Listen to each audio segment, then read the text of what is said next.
I woke up in a hospital bed with my head throbbing and blood on the pillow. A detective was sitting beside me, asking questions about assault charges. My mind flashed back to 12 hours earlier at my brother Tyler's promotion party at our parents' house. Everyone had been raising champagne glasses in celebration. My mother's words still rang in my ears. "You ungrateful little witch." The memory of the champagne bottle coming down, the explosion of pain, then darkness. The detective leaned forward and said something that changed everything. "Your neighbor's security camera caught everything. Your parents are in custody." 3 weeks before that nightmare of a party, I was living my normal life, or what I thought was normal anyway. My name is Dianne. I'm 32 years old, and I work as a senior software engineer at one of Seattle's top tech companies. But to understand how I ended up in that hospital bed, you need to know about my family, especially the dynamic between my brother Tyler and me. Tyler is 29, 3 years younger than me, and from the day he was born, he could do no wrong in our parents' eyes. While I started working at age 14, bagging groceries at the local supermarket to help with bills, Tyler was given everything he wanted. When I turned 16, I added a second job at a coffee shop, working weekends and evenings after school. Tyler? He spent his teenage years playing video games and hanging out with friends, never once asked to contribute a penny. I put myself through college at the University of Washington, working 3 jobs simultaneously. I was a barista in the mornings, a tutor in the afternoons, and cleaned offices at night. I survived on 4 hours of sleep and instant ramen for 4 years. Meanwhile, Tyler went to community college on our parents' dime, dropped out twice, and each time they just patted his head and said he needed to find his path. For 10 years after graduation, I lived in studio apartments so small I could touch both walls if I stretched out my arms. I skipped vacations, missed friends, destination weddings, and wore the same 5 professional outfits on rotation for 3 years.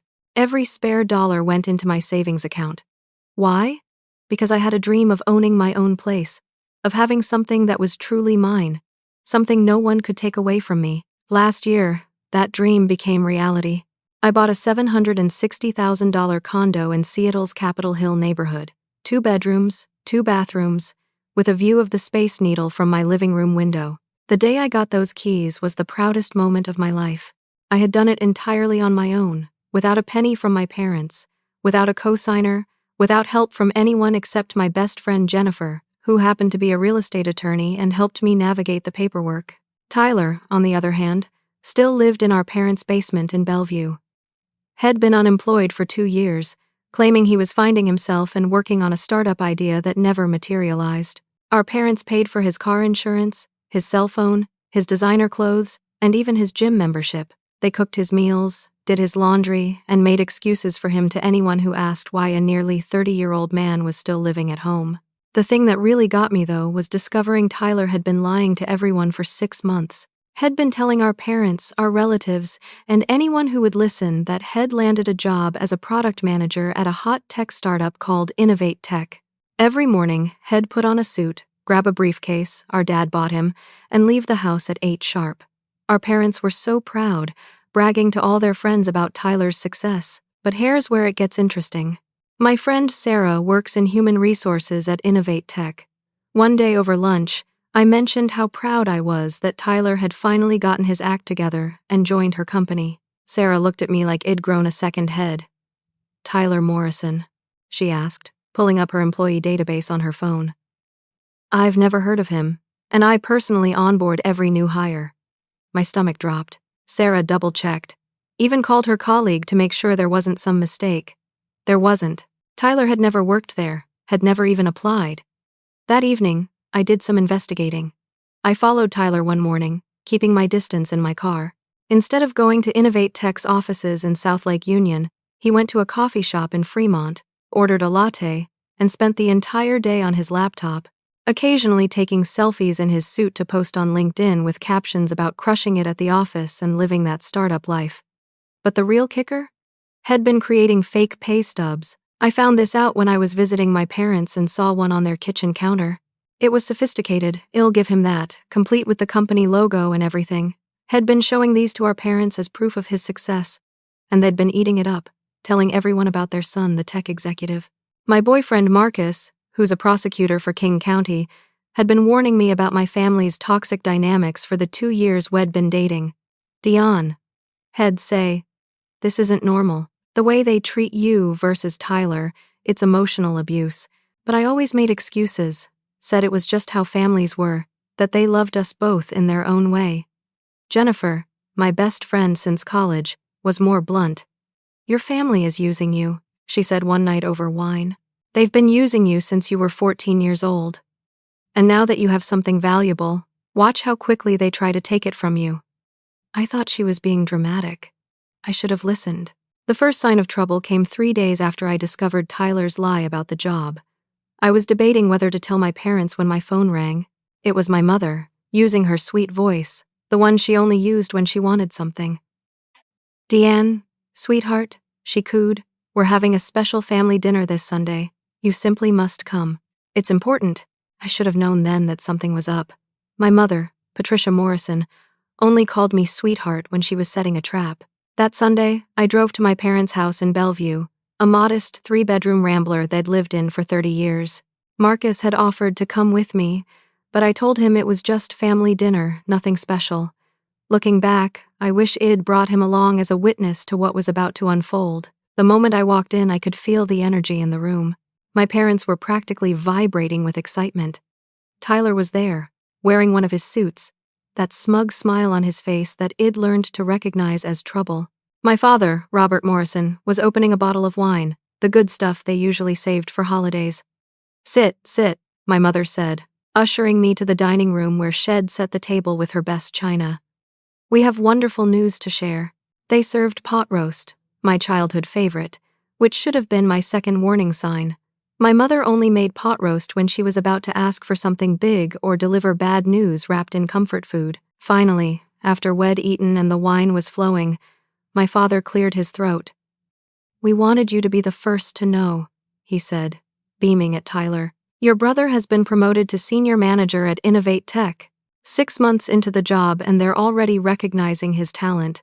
Tyler sat there, accepting their praise, even adding details about his new responsibilities and the team he'd be managing.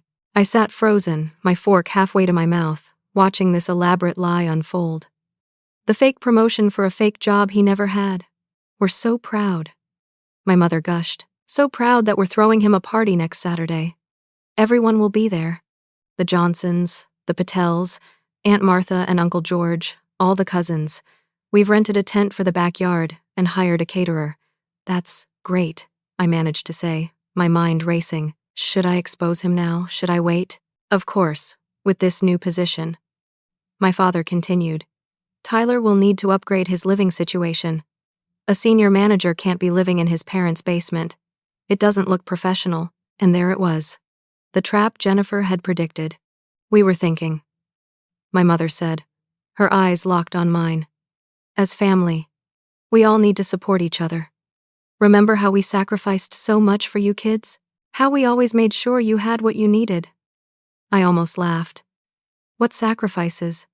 I'd been working since I was 14 to help pay bills while they spent money on Tyler's third attempt at community college. The condo market is so expensive right now. Tyler finally spoke up, his voice dripping with fake concern. Even with my new salary, it's tough to find something decent. Good thing Dianne has that lovely condo, my mother said, as if the thought had just occurred to her. 2 bedrooms, 2 bathrooms? Really, sweetheart, it's too much space for one person. The implication hung in the air like a toxic cloud. I stood up, needing to move, to think. I need to use the bathroom, I said. As I walked down the hallway, I heard Tyler on the phone in my parents' bedroom. The door was slightly open, and his voice carried clearly. Yeah, the plan is working perfectly, he said. She won't see it coming. By next week, I'll have the paperwork ready. No, shell sign. My parents will make sure of it. I pushed the door open. Tyler spun around, phone in hand, his face going pale. Who are you talking to? I demanded. Just a friend from work, he said. But his eyes darted away. The tell head had since childhood when he was lying. What paperwork, Tyler? I don't know what you think you heard. I stormed past him to my father's home office. There on the printer was a property transfer form, partially filled out. My name was listed as the current owner, Tyler as the recipient. At the bottom, in the signature line, was a poor attempt at my signature. 3 more pages showed practice attempts, each one getting closer to my actual signature. I grabbed the papers and marched back to the dining room, slamming them on the table. Care to explain this? My parents exchanged glances. Tyler appeared in the doorway, his face red. You're forging my signature to steal my condo, I asked, my voice shaking with rage. Steal is such an ugly word, my mother said calmly. We're family. We share. You practiced forging my signature. You're being paranoid, my father said. Tyler was just exploring options. Exploring options? This is fraud. This is a crime. Oh, Dianne, always so dramatic, my mother sighed. Just like when you were little, making mountains out of molehills. This is why we worry about your mental state. My mental state. Living alone, working those long hours, no children, barely any friends, she continued. It's not healthy. We've been concerned about your paranoia for a while now. I saw what they were doing, gaslighting me, making me question my own perception of reality. But I had the evidence right there in my hands.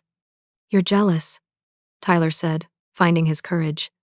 You've always been jealous that Mom and Dad love me more. Love you more. I laughed bitterly. They enable you, Tyler. There's a difference. How dare you? My mother stood up, her face flushing. After everything we've done for you, what have you done for me? I shot back. I've been working since I was 14. I put myself through college. I bought my condo with my own money. We gave you life, my father shouted. We raised you. And this is how you repay us? By being selfish? By refusing to help your brother? Help him? Has a grown man who's been lying about having a job, has never worked at Innovate Tech. He spends his days at coffee shops creating fake pay stubs. The room went silent. Tyler's face turned purple. My parents looked at each other, then at him. Is this true? My father asked quietly. Tyler's mouth opened and closed like a fish. Then he straightened his shoulders. So what if it is? You two have always made it clear that Dianne was the responsible one, the smart one. How was I supposed to compete with that? By getting a job, I yelled. By growing up. By not forging my signature to steal my property. My mother started crying, but they weren't tears of sadness. They were tears of rage. You're breaking this family apart, she sobbed. All over money and property. Material things. Material things I worked for. That I earned. Family helps family. My father said coldly. If you can't understand that, maybe you're not really part of this family. Maybe I don't want to be, I said, grabbing my purse. And Tyler, your party. Good luck explaining to everyone when they find out you've been lying about having a job. You wouldn't dare, my mother hissed. Watch me, I said, heading for the door. If you leave now, my father called after me. Don't bother coming to the party. You're not welcome unless you're ready to do the right thing. The right thing, I turned back. The right thing would be for Tyler to get a real job, and for you two to stop enabling him. But that's never going to happen, is it? I left, slamming the door behind me. As I sat in my car, hands shaking, I called Marcus and told him everything. You need to document all of this, he said immediately. Take pictures of those forged signatures. This is attempted fraud, Dianne. And that party? Don't go. But I knew I had to go. They'd already invited everyone, telling them their version of events. If I didn't show up, it'd be the ungrateful daughter who abandoned her family in their moment of celebration. If I did show up, I could at least control the narrative. I spent the next week preparing. I gathered evidence of Tyler's lies, including emails from Sarah confirming Head never worked at Innovate Tech. I made copies of the forged signature attempts. I even found Tyler's social media posts about his fake job and screenshot everything. Marcus helped me understand my legal rights, while Jennifer reviewed all my property documents to make sure everything was ironclad. They both offered to come to the party with me, and this time, I accepted. Your parents are escalating. Marcus warned me the night before the party. People who forge documents don't usually stop there. Be careful. I thought he was being overly cautious. I should have listened to him too. The day of Tyler's party arrived with typical Seattle drizzle. But by afternoon, the sun had broken through the clouds. I sat in my condo, looking out at the Space Needle, trying to calm my nerves. Marcus arrived at 4, looking handsome in his navy blazer and khakis. "You don't have to do this," he said, pulling me into a hug. "We can just stay here, order Thai food, watch a movie." "No," I said firmly. "They've invited 50 people. Our entire extended family. Their friends, their neighbors. If I don't show up and defend myself, they'll control the narrative forever." Jennifer arrived shortly after, dressed in her lawyer power suit even though it was a Saturday. "I've got your back," she said, holding up her phone. "And I'll be recording everything, just in case." We drove to Bellevue together in Marcus' car. As we pulled up to my parents' house, I could see the white tent in the backyard, balloons tied to the fence, and cars lining both sides of the street. My stomach churned. The moment we walked through the gate, I could feel all eyes on me. Conversations stopped mid-sentence. My Aunt Martha rushed over, pulling me into a hug. "Dianne, honey, your mother said you might not come. Something about you being upset about Tyler's success." Before I could respond, my cousin Amy appeared. "Is it true you refused to help Tyler find an apartment? Your parents are saying you have a huge condo all to yourself and won't even let him stay temporarily." The narrative had already been set. I was the selfish sister, jealous of her brother's success, hoarding resources while family struggled. We made our way through the crowd, greeting relatives I hadn't seen in years. Each conversation was loaded with subtle accusations and disappointed looks. My parents had done their work well. Finally, the moment arrived. My father clinked his glass, calling everyone to attention. The crowd gathered under the tent, where a small platform had been set up. Tyler stood there in a new suit, my parents flanking him like proud bodyguards. "Thank you all for coming," my father began. "We're here to celebrate Tyler's incredible achievement. 6 months ago, he joined Innovate Tech and already has been promoted to senior manager." The crowd applauded. Tyler stepped forward, taking the microphone. "Thank you, Dad. And thank you all for being here. This journey hasn't been easy. Starting a new career path in tech after some false starts, proving myself in such a competitive industry. But with hard work and dedication, anything is possible." I watched him spin his web of lies, adding details about projects he'd never worked on, teams he'd never led, challenges he'd never faced. The crowd was eating it up, nodding along, impressed by his supposed accomplishments. "I especially want to thank my parents," Tyler continued, "who never gave up on me, who supported me through the tough times, who believed in me when no one else did." He paused, his eyes finding me in the crowd. "Family support means everything," he said slowly. "When family has your back, you can achieve anything.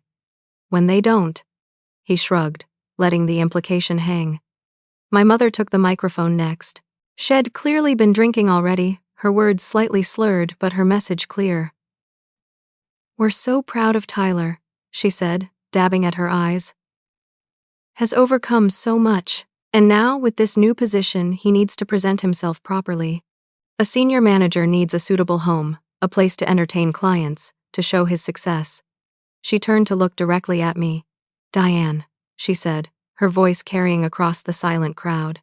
"As Tyler's sister, as someone who claims to love family, don't you think it's time to do the right thing?" Every head turned to me, 50 pairs of eyes waiting for my response. "What right thing would that be, Mom?" I asked, my voice steady despite my racing heart. "You have that enormous condo, 2 bedrooms, 2 bathrooms, all to yourself. Tyler needs a proper home for his new position. Surely you can see that family helps family." The crowd murmured, some nodding in agreement. "After all, why would one person need such a big space? Are you asking me to give Tyler my condo?" I asked loudly, making sure everyone heard. "The condo I saved for 10 years to buy? The condo I paid for entirely by myself. Not give," my father interjected quickly. "Share. Maybe Tyler could buy you out over time, or you could work out an arrangement." "With what money?" I asked. "He doesn't have a job." The crowd gasped. Tyler's face went red. "How dare you try to undermine your brother's success?" my mother shrieked. "Success." I pulled out my phone, connecting it to the Bluetooth speaker they'd set up for music. Sarah's email appeared on my screen. "Let me share an email from the HR director at Innovate Tech." I read it aloud. "Dear Dianne, I can confirm that no one named Tyler Morrison has ever been employed by Innovate Tech. We have no record of him in our system, no application on file, and certainly no senior manager by that name." The crowd erupted in whispers. Tyler grabbed the microphone. She's lying. She fabricated that email because she's jealous. Really? I said, pulling up his LinkedIn profile on my phone. Then explain these posts. Here's you at a coffee shop in Fremont, but you tagged it as Innovate Tech Offices. Here is another one, same coffee shop, different day. And another, and another. People started pulling out their own phones, looking up his profile, seeing the evidence for themselves. And here, I continued, holding up the forged documents I'd photographed, are the property transfer forms Tyler was practicing my signature on. He was planning to forge my name to steal my condo. The tent erupted in chaos. Relatives shouting questions, Tyler trying to defend himself, my parents screaming about family loyalty and ungrateful children. She's crazy, my mother yelled. She's always been unstable. We've been documenting her paranoid behavior for months. Paranoid. Marcus stepped forward, his prosecutor voice booming. Documenting someone's reaction to your abuse isn't evidence of instability, Mrs. Morrison. It's evidence of your gaslighting. Who the hell are you? My father demanded. I'm Marcus Williams, King County Prosecutor's Office, and what I've witnessed here today, combined with the evidence of forgery, constitutes conspiracy to commit fraud. My mother's face turned purple. She was holding a champagne bottle, her knuckles white around the neck. You brought a prosecutor to our family party, she hissed at me. You're trying to destroy us. You destroyed yourselves, I said, turning to leave. I'm done with this family. That's when it happened. As I turned my back to walk away, I heard Marcus yell my name. There was a whistling sound, then an explosion of pain at the back of my head. The last thing I remember was the sound of glass shattering and screams from the crowd as I fell forward into darkness. What I didn't see, but what the neighbor's security camera captured perfectly, was my mother raising that champagne bottle high above her head and bringing it down with full force onto my skull. The camera also caught my father's voice saying, "Do it, Patricia," just before she struck. Tyler, instead of helping, pulled out his phone and started recording, not to help, but to post on social media for attention. Aunt Martha, who'd been a nurse for 30 years, was the first to reach me. She later testified that there was so much blood she thought I might not make it. Marcus caught me as I fell, cradling my head, using his jacket to try to stop the bleeding. Jennifer was already on the phone with emergency services, giving them the address, describing the assault. My parents tried to run. They actually tried to get to their car and flee the scene. But our neighbor, Mr. Thompson, a retired Marine, blocked their driveway with his truck. Other neighbors came out, having heard the commotion, and surrounded them until the police arrived. The ambulance came first, paramedics working to stabilize me while I drifted in and out of consciousness. I vaguely remember Marcus holding my hand, telling me to stay with him. Jennifer was documenting everything, taking photos of the scene, the bottle, the blood on the ground. The police arrived minutes later. Multiple witnesses eager to tell them what they'd seen. My mother was handcuffed, screaming about ungrateful children and how I'd ruined everything. My father was arrested too, the camera having caught him encouraging the assault. Tyler tried to slink away but was detained as a witness. As they loaded me into the ambulance, I heard my mother's final words. She deserved it. That selfish witch deserved it. Those words would later be used against her in court, showing premeditation and lack of remorse. But in that moment, fading in and out of consciousness, all I could think was that Jennifer had been right all along. They'd tried to take my condo, and when I refused, they tried to take my life. I woke up in Harborview Medical Center 12 hours later with the worst headache of my life. The room was dim, but I could make out shapes around me. Marcus was asleep in the chair beside my bed, his hand still holding mine. Jennifer was curled up on the small couch by the window. A man I didn't recognize sat in another chair, a notebook in his lap. "Miss Morrison," he said softly when he saw my eyes open. "I'm Detective Rodriguez. How are you feeling?" "Like someone hit me with a champagne bottle," I croaked, my throat dry. Marcus jerked awake at the sound of my voice. "Dianne! Thank God!" He kissed my forehead gently, tears in his eyes. "Water?" I asked. Jennifer was already up, helping me with a cup and straw. "Slowly," she warned. "You have a concussion." Detective Rodriguez waited patiently while I oriented myself. Then he explained what I'd missed. The security footage from Mr. Thompson's house had captured everything in high definition. My mother striking me, my father encouraging it, Tyler filming instead of helping. It was being treated as assault with a deadly weapon, conspiracy to commit assault, and they were investigating the fraud allegations as well. Your parents are in custody, he said. They're being held without bail currently, given the severity of the assault and the flight risk they demonstrated. How bad is it? I asked, reaching up to touch my head, feeling bandages. 15 stitches, Marcus said grimly.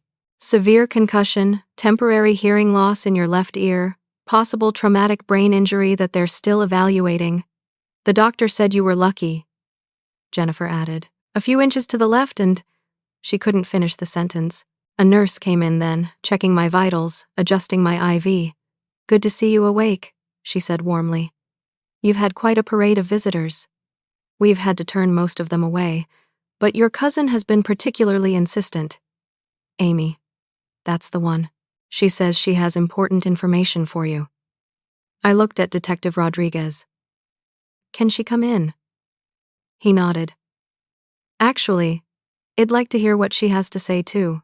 Amy practically ran into the room when they let her in, her eyes red from crying. Dianne, I'm so sorry. I should have said something sooner. Said what? She took a deep breath. 2 months ago, I was at your parents' house, dropping off some photos from Grandma's birthday. They didn't know I was there. I heard them in the kitchen with Tyler, discussing how to get your condo. Detective Rodriguez pulled out his notebook. Go on.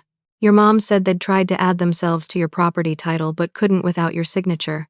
Your dad suggested you might be willing to add Tyler as a co-owner if they pressured you enough. But Tyler said you were too smart for that you'd never agree. Amy paused, wringing her hands. Then your mom said something about elder abuse laws. How if they could prove you were mentally unstable or abusive to them, they might be able to get conservatorship over your assets. Conservatorship? Detective Rodriguez asked. Like what happened to Britney Spears, Jennifer explained. They take control of someone's finances by claiming they're not mentally competent. They'd been collecting evidence. Amy continued.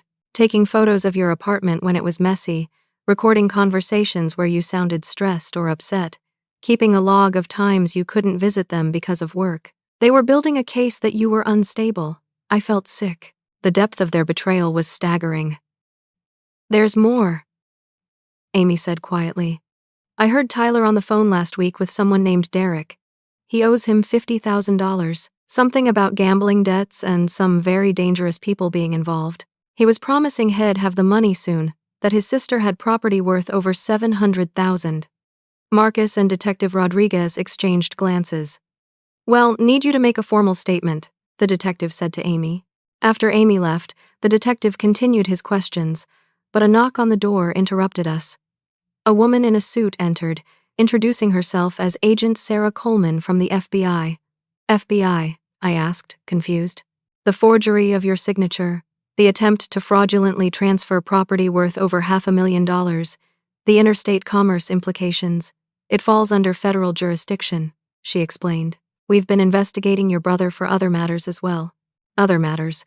Has been running various online scams, cryptocurrency fraud, selling items that don't exist. We estimate he's defrauded people out of approximately $200,000 over the past 3 years. My head was spinning, and not just from the concussion. But that's not why I'm here, Agent Coleman continued. We found something during the search of your parents' house that you need to know about. She pulled out a tablet, showing me a document. This is a life insurance policy taken out on you 18 months ago, $1 million with Tyler as the sole beneficiary. The room went silent. They took out life insurance on me without my knowledge. It appears so, and given the assault with a potentially deadly weapon, we're investigating whether this was attempted murder for financial gain. Marcus' hand tightened on mine. Jennifer gasped. Your parents might have been desperate, Agent Coleman said, but this policy suggests longer-term planning. Detective Rodriguez stood up. I need to update the charges. This changes everything. After they left, I lay there trying to process everything. My parents hadn't just wanted my condo. They'd apparently been planning various ways to take everything from me, possibly even my life. I need to call work, I said suddenly. They'll be wondering where I am. Already handled, Marcus said. Your boss, David, has been by twice. He said to take all the time you need and that the company lawyer is available if you need legal support. The company lawyer. Apparently, assaulting a senior engineer is bad for business. They want to make sure you're protected. Jennifer pulled out her laptop. Speaking of protection, I've been working on some things. First, I've filed for an emergency restraining order against your parents and Tyler. Second, I've had your condo locks changed and a security system installed. Third, I've frozen your credit and put alerts on all your accounts. You did all that while I was unconscious. That's what friends are for, she said simply. Another knock on the door. This time it was Aunt Martha, carrying a bag of what smelled like homemade soup. None of that hospital food for you, she said firmly, setting up containers on the bedside table. I testified to the police about what I saw. That woman, I can't even call her your mother anymore. She meant to kill you, Dianne. The force she used, the angle. If I hadn't gotten to you quickly to stop the bleeding, she trailed off, tears in her eyes. 20 years I've watched how they treated you versus Tyler, she continued. I should have spoken up sooner. We all should have. The whole family saw it, but nobody wanted to cause drama. Well, look where staying quiet got us. Over the next few hours, more revelations came. My phone, which Jennifer had been managing, had 47 missed calls from various family members, some offering support, others seeking gossip, a few actually defending my parents, saying I must have provoked them. But the most interesting message was a voicemail from Tyler's ex-girlfriend, Brittany. Dianne, it's Brittany. I heard what happened. I have texts from Tyler from 6 months ago where he talks about your condo, saying he deserves it more than you, that you're selfish for not sharing with family. He also mentions the life insurance policy, saying it's his backup plan. Call me when you can. Marcus immediately called Detective Rodriguez to report this new evidence. By evening, the full scope of my family's betrayal was becoming clear. This wasn't a momentary lapse in judgment or a family dispute that got out of hand. This was a calculated, multi-pronged attempt to steal my assets, possibly even eliminate me for insurance money. The doctor came in for evening rounds, checking my neurological responses, testing my hearing, examining the wound. You're lucky, he said bluntly. An inch lower, and you might have had permanent paralysis. As it is, you'll recover, but it'll take time. The hearing should return fully within a few weeks. The psychological trauma, well, that's going to take longer. He wasn't wrong about that. As I lay there that night, Marcus asleep in the chair beside me, Jennifer gone home to get us both some clothes, I stared at the ceiling, wondering how I'd missed it. How had I not seen the depth of their resentment, their greed, their willingness to hurt me? But I knew the answer. When you grow up in dysfunction, it becomes your normal. When manipulation is dressed up as love, you learn to accept it. When your family tells you that sacrifice is your role, you believe it. Not anymore. They'd shown me who they really were. And now, with the law on my side and evidence mounting against them, it was time to show them who I really was too. Not the doormat daughter they'd counted on, but a survivor who would make sure they faced consequences for every single thing they'd done. 2 weeks after the assault, I was released from the hospital and finally back in my condo. Marcus had practically moved in, taking time off work to care for me. Jennifer came by daily with updates on the legal proceedings. My home had transformed into a war room, with documents spread across my dining table, laptops open to various legal sites, and a whiteboard Jennifer had brought listing all the charges and evidence. Okay, Jennifer said, pulling up a chair. Let's talk strategy. The criminal case is solid. Detective Rodriguez says it's a slam dunk with the video evidence, but I think we should also pursue a civil case. For what? I asked, still getting used to the constant ringing in my left ear. Assault, battery, intentional infliction of emotional distress, conspiracy to commit fraud, and attempted murder for financial gain, she listed off. Your medical bills alone are already at $30,000, and that's before any therapy or long-term treatment. Marcus walked in from the kitchen with coffee for everyone. I've been talking to my colleagues in the prosecutor's office. They're taking this very seriously, the attempted murder charge especially, given the life insurance policy. Speaking of which, Jennifer pulled out a file. I did some digging. That policy? Your parents forged your signature on the application. The insurance company is already investigating for fraud. I picked up the policy documents, seeing my supposed signature on forms I'd never seen before. It was better than Tyler's attempts, but still clearly not mine. There's more, Marcus said, sitting beside me. I hired a private investigator, someone I've worked with on cases before. He found some interesting things about Tyler. He pulled out his phone, showing me photos. Tyler at a casino, Tyler at an underground poker game, Tyler meeting with some rough-looking men in a parking garage. Your cousin was right. He owes $50,000 to some very dangerous people. But it's worse than that. Has been selling drugs to pay off parts of the debt. Drugs. I couldn't believe it. Though at this point, nothing should have surprised me. Prescription pills has been stealing from your parents. Your mom apparently has prescriptions for anxiety medication and painkillers from 3 different doctors. Tyler's been selling them. How did my parents not notice? They probably did, Marcus said grimly. But admitting your golden child is a drug dealer is harder than blaming your daughter for being selfish with her condo. Jennifer's phone buzzed. She looked at it and smiled. Perfect timing. Brittany just sent over those texts she mentioned. She forwarded them to my phone. I read through Tyler's messages to his ex-girlfriend, each one worse than the last. Dianne doesn't deserve that condo. She's just hoarding wealth while family struggles. Once I get her place, I'll sell it and we can move to Miami. My parents are working on something. Elder abuse angle. If that doesn't work, there's always the insurance policy. She's so stupid. Living alone. Anything could happen to her. That last one sent chills down my spine. This is premeditation, Marcus said, reading over my shoulder. Hez basically confessing to planning to harm you. A knock at my door made us all freeze. Marcus went to check the security camera Jennifer had installed. It's your Aunt Martha and some other people, he said. I opened the door to find not just Aunt Martha but 6 other relatives, including my Uncle George, cousins Amy and Beth, and surprisingly, my grandmother Eleanor, my dad's mother, who I hadn't seen in 2 years. We need to talk, Grandmother Eleanor said, her voice firm despite her 83 years. They filed in, and I could see they were all carrying folders and boxes. We've been collecting evidence, Aunt Martha explained. After what happened at the party, we realized we'd been enablers by staying quiet all these years. Uncle George, my dad's brother, spoke up. Robert and Patricia have been conducting fraud for years, not just against you, against all of us. They began laying out documents, loans never repaid, family heirlooms sold without permission, money borrowed for emergencies that weren't real, inheritance funds that mysteriously disappeared. When my mother died, Grandmother Eleanor said she left money for all her grandchildren's education, $20,000 each. Your parents told you there was nothing, didn't they? I nodded, remembering how they'd said Grandma died broke. They kept your share and Tyler's, used it to pay off their credit cards and buy Tyler a car. Amy pulled out her laptop. I've been going through social media, collecting posts where Tyler talks about his lifestyle. Look at this spending pattern.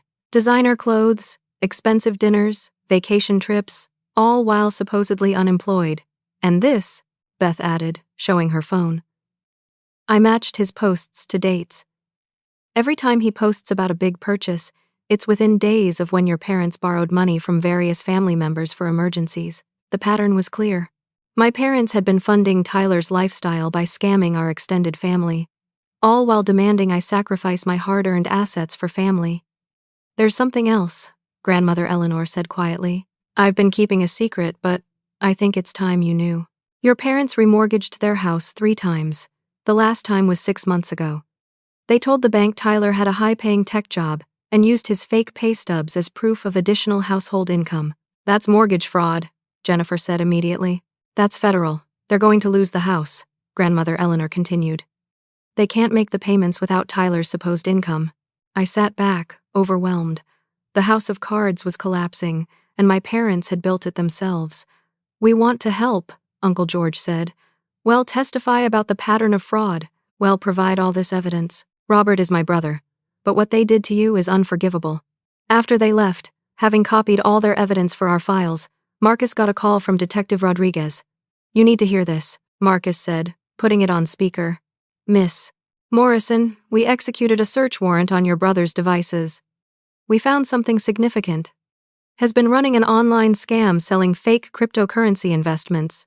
We've identified at least 30 victims totaling over $200,000 in losses. The FBI mentioned that, I said. Yes, but here is the new part. Your parents knew. We found emails where they discussed using some of the money to pay off their mortgage. They were accomplices. After the call, I sat in silence, processing everything. My family wasn't just toxic or dysfunctional. They were criminals.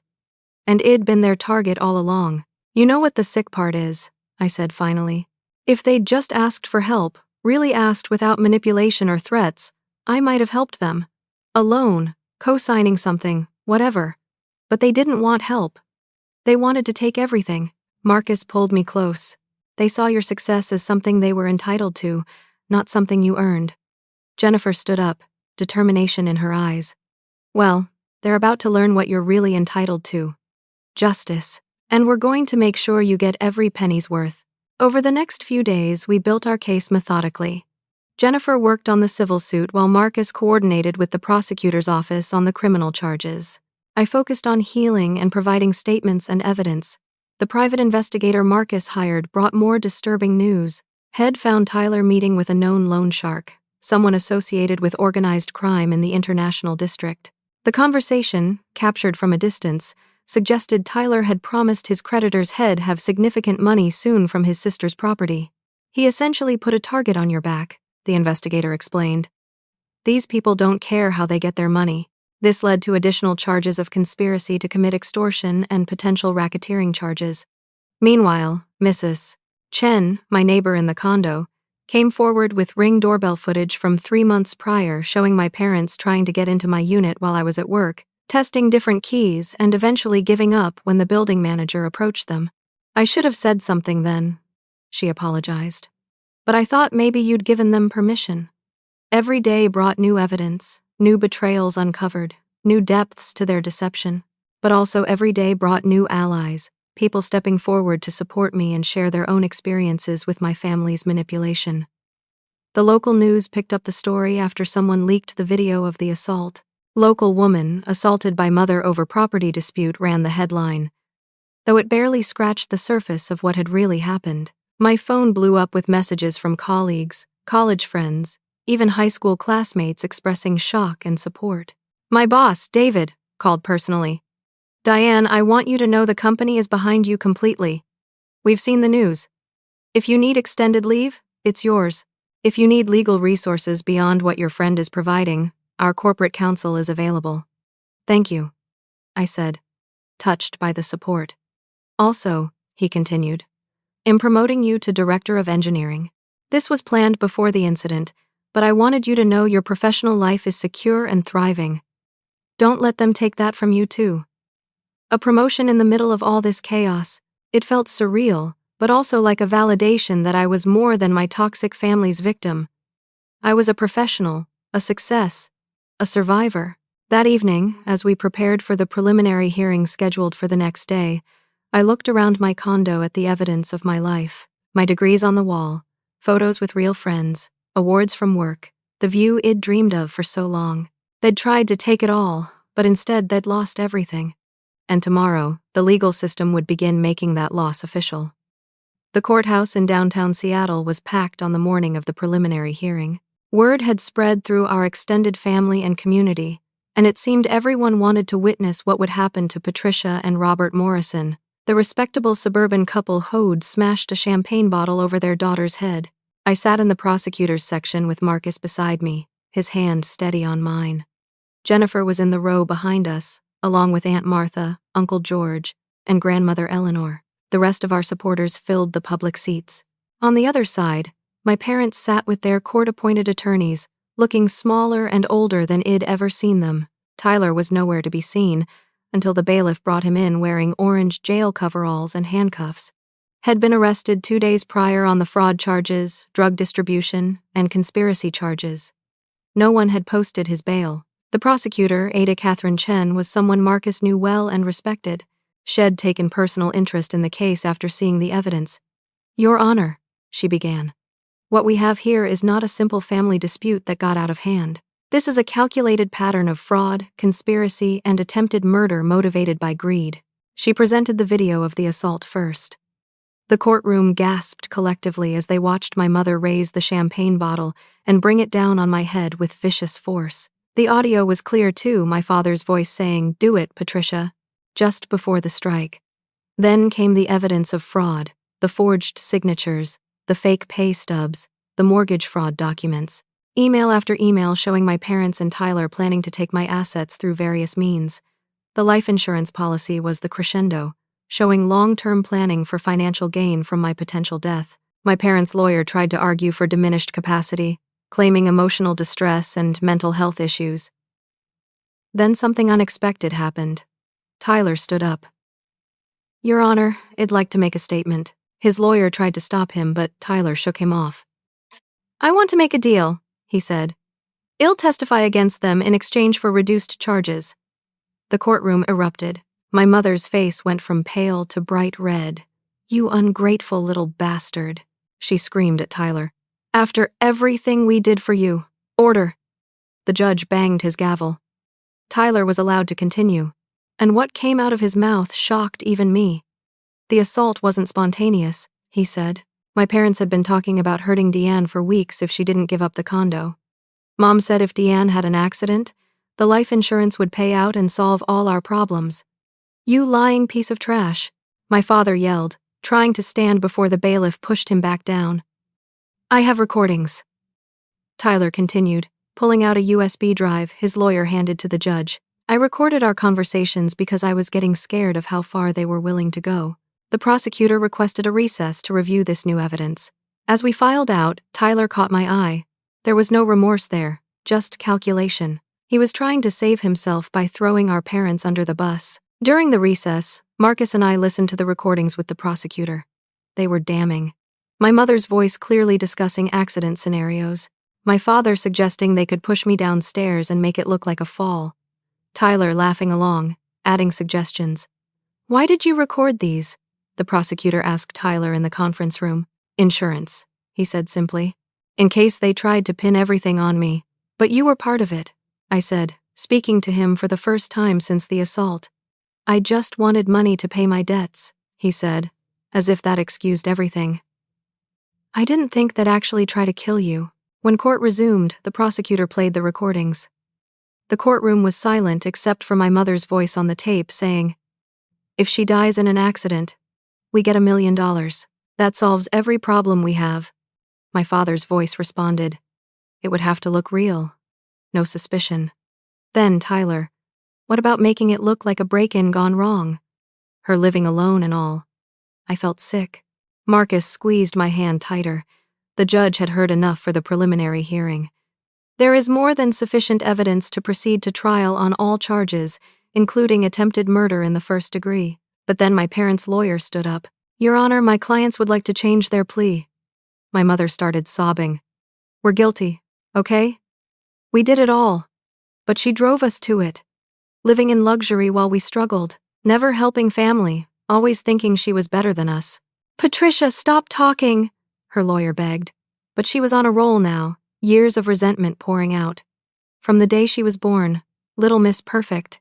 Straight A's, full scholarship, big job, making us look bad, making Tyler feel inferior. We gave her life and she gave us nothing back. Nothing. That condo should have been ours. We're her parents. We deserve it. Is that a confession?" the judge asked. "Yes," she screamed. "I hit her with that bottle and I'd do it again. She destroyed our family." My father tried to stop her, but then he broke too. "She was supposed to help us," he said weakly. "We're her parents. In our culture, children take care of parents. But she's selfish, Americanized, forgot where she came from. We're from Bellevue." I said quietly, but loud enough for the court to hear. 3 generations of Americans. You just wanted my money." The judge ordered psychiatric evaluations for both parents but refused to reduce bail. Tyler's deal was accepted, contingent on his full cooperation. He would testify against our parents in exchange for a reduced sentence on his charges, though Head still served time for the fraud and drug dealing. As we left the courthouse, reporters swarmed. Jennifer and Marcus shielded me, but I heard their questions. "How does it feel to have your parents confess? Will you forgive them? What about your brother's betrayal?" We pushed through to Marcus' car. As we drove away, I saw my parents being loaded into separate prisoner transport vans. They looked broken, aged 10 years in the past month. Part of me, the little girl who once loved them, felt a twinge of sadness. But the adult who'd been terrorized, assaulted, and nearly murdered felt only relief. That evening, the extended family gathered at Aunt Martha's house. The mood was somber but supportive. "I'm sorry it came to this," Grandmother Eleanor said, "but they brought it on themselves." Robert was always jealous of others' success, even as a child. He passed that poison to Tyler. "And Patricia," Aunt Martha added. "She came from nothing and thought marrying into our family meant she was owed something. When you succeeded on your own, it challenged her entire worldview. The question now," Uncle George said, "is what happens next? The trials, the family reputation. The family reputation will recover," Grandmother Eleanor said firmly. "Well, stand by Dianne and show everyone that we don't tolerate abuse, even from our own blood." The next weeks were a blur of legal procedures. Tyler testified in detail about the schemes, each revelation worse than the last. He revealed that my parents had been planning to have me declared mentally incompetent, had been drugging my food during family dinners with my mother's anxiety medication to make me seem unstable, and had even contacted a corrupt psychiatrist who would testify to my supposed mental illness for the right price. But the most shocking revelation came when Tyler admitted that the night of the party, my mother had taken extra anxiety medication mixed with alcohol deliberately to give herself courage to hurt me. The assault wasn't a moment of passion. It was liquid courage for a premeditated attack. My mother's psychiatric evaluation revealed narcissistic personality disorder with antisocial features. My father's showed dependent personality disorder, essentially following my mother's lead in everything. Neither diagnosis excused their actions, but it explained the toxic dynamic it'd grown up in. The insurance company sued them for fraud regarding the life insurance policy. The mortgage company began foreclosure proceedings on their house. The IRS opened an investigation into years of tax fraud. Their employers fired them. Their friends abandoned them. The empire of respectability they'd built on lies came crashing down. Tyler's creditors, the dangerous ones, were arrested in a separate federal investigation. Turns out the FBI had been watching them for years, and Tyler's situation provided the final evidence they needed. Tyler would be in protective custody in prison, but he'd still serve his time. 3 months after the assault, the criminal trial began. I had to testify, reliving that horrible night in detail. But this time, I wasn't alone. Marcus sat in the gallery, sending me strength. Jennifer took notes, preparing our civil case. My real family, the one I'd chosen and the blood relatives who'd chosen me back, filled the courtroom with support. My mother took the stand in her own defense against her lawyer's advice. She tried to paint herself as a devoted mother driven to desperation by an ungrateful daughter. But the prosecutor destroyed her with her own words, playing recording after recording of her planning to hurt me, discussing the insurance money, calling me names I won't repeat. When the verdict came, it was swift and decisive, guilty on all counts. Attempted murder, assault with a deadly weapon, conspiracy to commit fraud, elder abuse, ironically, since they'd tried to claim I was abusing them, and multiple counts of fraud. My father, seeing the writing on the wall, changed his plea to guilty and threw himself on the mercy of the court. He claimed my mother had manipulated him, that he was afraid of her, that he never wanted things to go so far. Some of it might even have been true, but it didn't excuse his participation. The sentencing was scheduled for the following month. In the meantime, our civil case moved forward. Jennifer had done an incredible job documenting not just the physical damages but the emotional trauma, the lost wages, the therapy costs, the security measures I'd had to install, the complete upheaval of my life. The day before sentencing, I received a letter from my mother in jail. Against Marcus' advice, I read it. "Dianne, you've destroyed our family with your selfishness and greed. I gave you life and you gave me prison. Tyler has betrayed us because of your influence. Your father is broken. I hope you're happy with your condo and your money. You'll die alone in that place. Mark my words. No one will ever love you the way parents love a child. You threw that away for material possessions. I'll never forgive you."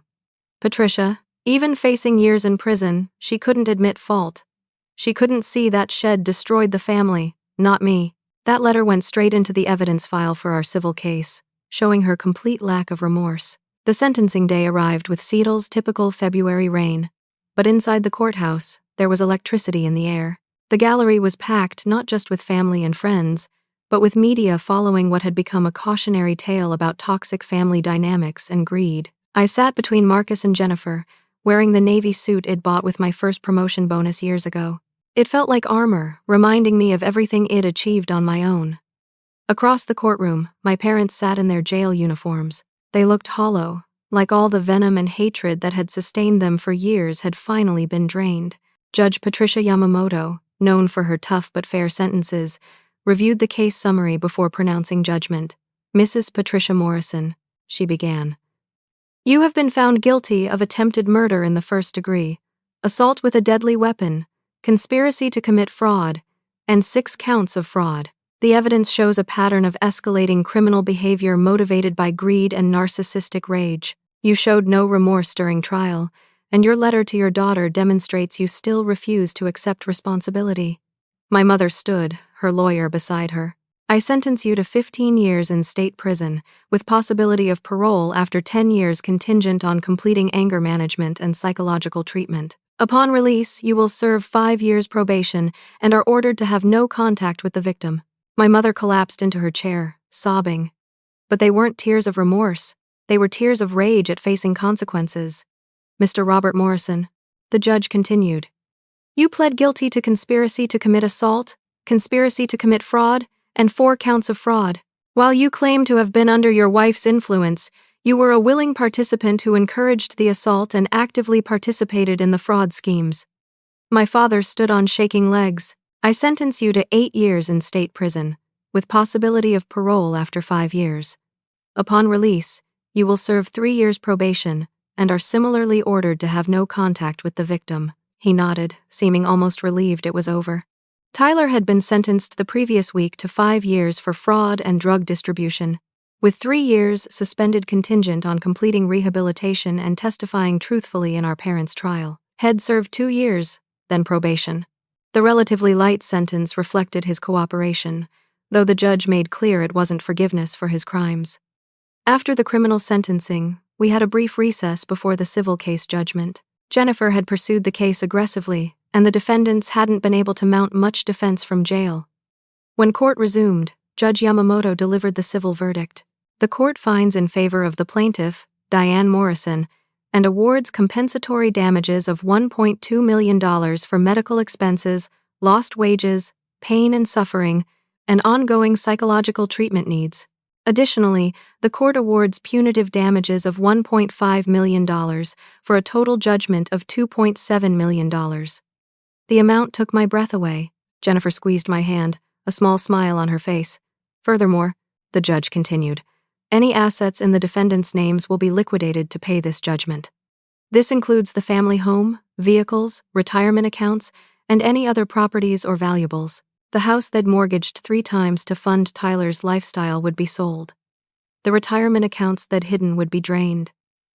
Everything they'd schemed to protect while trying to steal from me would be gone." But the judge wasn't done. "I'm also ordering permanent restraining orders. The defendants are forbidden from coming within 500 feet of Miss Morrison for the rest of their lives, regardless of parole or completion of sentences." As we left the courthouse, reporters asked for statements. This time, I stopped. "I want people to understand something," I said, looking directly at the cameras. "Family isn't about blood. It's about love, respect, and support. When family becomes abusive, when they try to tear you down instead of build you up, it's okay to walk away. It's okay to protect yourself. You don't owe anyone your success, your property, or your life, just because you share DNA. Do you forgive them?" one reporter asked. "Forgiveness isn't forgetting," I replied. "I hope they get help. I hope they become better people. But I'll never forget what they did. And I'll never allow them back into my life." 6 months later, my life had found a new equilibrium. The condo I'd fought so hard to protect had become a real home. Marcus had officially moved in, and we'd repainted, redecorated, making it ours instead of just mine. The view of the Space Needle remained spectacular, but now it represented triumph over adversity rather than just achievement. My promotion to Director of Engineering had gone smoothly. My team was supportive, and the company had been flexible during the legal proceedings. I'd thrown myself into work, finding solace in code and logic after months of emotional chaos. The settlement money had been placed in trust, managed by Jennifer's firm. Some went to therapy, which I attended weekly to process the trauma. Some went to security upgrades, though they were probably unnecessary now, but the majority was used to establish the Phoenix Foundation, a nonprofit helping victims of family financial abuse escape and rebuild their lives. The first grant we gave was to a young woman whose parents had drained her college fund and taken loans in her name. Helping her felt like healing a part of myself. Aunt Martha had become the mother figure I'd always needed. Sunday dinners at her house replaced the toxic gatherings at my parents'. She taught me family recipes my mother had never shared, told stories of my grandparents my father had hidden, and showed me what unconditional love actually looked like. Grandmother Eleanor passed away 3 months after the trial, but not before making peace with everything. She'd rewritten her will, leaving everything to the grandchildren and charities, explicitly excluding my father. At her funeral, I gave the eulogy, speaking about integrity, courage, and the strength to stand up for what's right even when it tears families apart. Tyler was serving his time in minimum security prison. Had written me several letters, each one asking for money for his commissary account. I never responded. Had made his choices, and I'd made mine. My parents were serving their sentences in separate facilities. I'd heard through the family grapevine that my mother had been in several altercations with other inmates, while my father had become deeply religious, spending his time in the chapel. Neither transformation seemed genuine to me, but it wasn't my concern anymore. 1 year after the assault, Marcus proposed. Not at a fancy restaurant or scenic viewpoint, but in our condo, while we were cooking dinner together, music playing, rain pattering against the windows. It was perfect, just us, no performance or pressure. The ring had been Grandmother Eleanor's, which Aunt Martha had saved for me. We married 6 months later in a small ceremony in Aunt Martha's backyard, the same backyard where my parents had shown their true colors, now transformed with fairy lights and flowers into a place of joy and new beginnings. My chosen family filled the space with love and laughter. Jennifer was my maid of honor, and she gave a speech about strength, resilience, and the power of choosing your own family. My biological parents were serving their time, missing the milestone they'd always claimed to dream about, but their absence felt like freedom, not loss. During our reception, Uncle George pulled me aside. You know, Dianne, what happened was horrible, but look what rose from those ashes. You're free, truly free. And you're surrounded by people who actually love you, not what you can give them. He was right. The assault, the betrayal, the trial. They'd been a crucible that burned away illusions and left only truth. I'd learned that saying no to family isn't ungrateful, it's sometimes necessary. That protecting yourself isn't selfish, it's survival. That blood doesn't make family, love does. 2 years post-assault, I stood in my condo, looking out at the Seattle skyline. Marcus was at the prosecutor's office, fighting for other victims. The Phoenix Foundation had helped dozens of people escape financial abuse. My work was fulfilling, my real family was thriving, and my parents were still in prison. Sometimes I wondered if they ever thought about that night, if they regretted raising the champagne bottle, forging those signatures, plotting to steal what I'd earned. But then I realized it didn't matter. Their regret or lack thereof didn't define my healing. What defined it was this. I'd refused to give them my condo, and they'd lost everything. They'd tried to break me with a champagne bottle, but I'd emerged stronger. They'd called me ungrateful, but I'd learned that gratitude doesn't mean accepting abuse. The condo they'd tried so hard to steal had become more than just property. It was proof that hard work pays off, that integrity matters, that standing up to bullies, even when they're your parents, is worth it. Every mortgage payment I made, every morning I woke up to that Space Needle view, every dinner I cooked in my kitchen was a victory over those who'd tried to tear me down. My parents had wanted my $760,000 condo. Instead, they got years in prison, financial ruin, and the loss of their daughter forever. Tyler had wanted the easy path to wealth. He got a criminal record and a lifetime of consequences. They'd all believed they were entitled to what I'd earned. They were wrong. Standing in my home, the one I'd protected with blood and tears, I thought about everyone watching or reading this story. If you're in a situation where family is trying to tear you down, take what you've earned, or make you feel guilty for your success, know this. You don't owe anyone your achievements.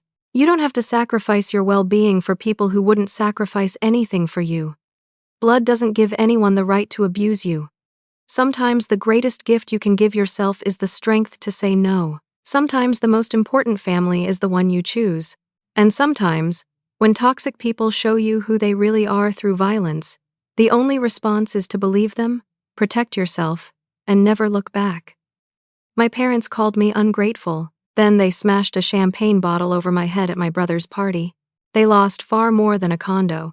They lost a daughter who would have moved mountains for them if they'd just loved her for who she was, not what she had. And me? I gained everything: freedom, true family, love without conditions, and a life built on my own terms. That's not ungrateful. That's justice. A message to you. If this story resonated with you, if you've faced similar family dynamics or know someone who has, I want you to know you're not alone. Family financial abuse is real, and it's more common than people think. Have you ever experienced pressure from family to give up your hard-earned success? How did you handle it? Share your thoughts in the comments below. Your story might help someone else find the strength to stand up for themselves. If this story touched you, please hit that like button and consider subscribing for more real-life stories of triumph over adversity. Share this with someone who needs to hear that it's okay to protect yourself from toxic family dynamics. Thank you for listening to my journey. Remember, you deserve respect, love, and support from family, not manipulation and abuse. Stay strong, trust your instincts, and never apologize for protecting what you've earned. Until next time, this is Dianne, reminding you that sometimes the best family is the one you choose, and the greatest revenge against those who try to tear you down is simply to rise above and thrive.